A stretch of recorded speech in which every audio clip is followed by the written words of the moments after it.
Chả nó play bên này. Nó đi lên channel nè. Cái gì? Cái gì? Nó đi lên channel nè. Chị ơi. Anh xì đây hả? Quay phi, phải lên đèo rồi.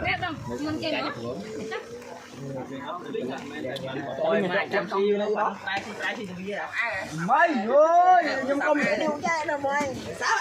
Nè. Quay tới đây nha. Đừng á. Nó ở đây nè. Ê, Xoay xí với gì? Để say. Mình dùng mình kê xong thật nhớ. Sao phi cá cũng phải thật nhớ phi cá. Nó không thịnh. Đây không? Tôi mà cho nó con ngọc anh hả? Nó thấy không? Nè đi chân bè nào nè.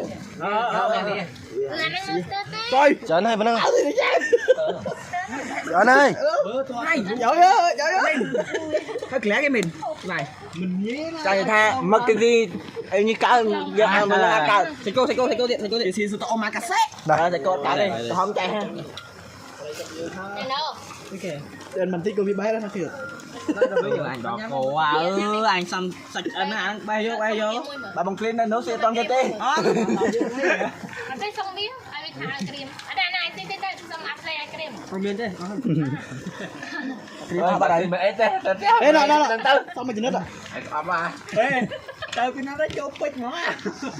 À tay lăn á, tròn tay vô đứng tay. Ê tê. Xong nó yếu ra đó. Mà con tồn nó đâu ạ? Bên chứ tròn tay.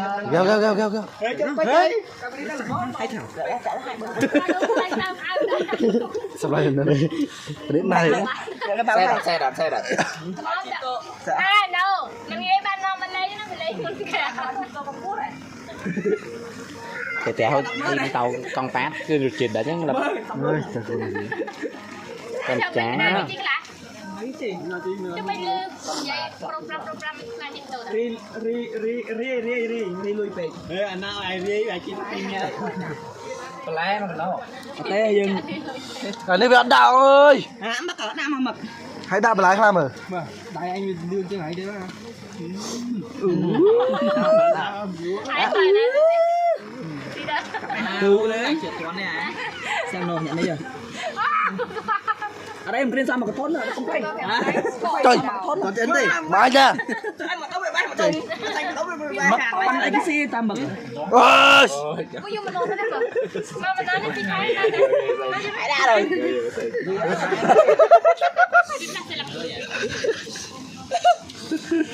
cái này ta làm lần Ôi cảm ơi. Thay cái bưng chân này là thay cái gì mà cái bưng chân thay hả? Cái bưng chân này. chung nó khó này chung đi xanh ra trời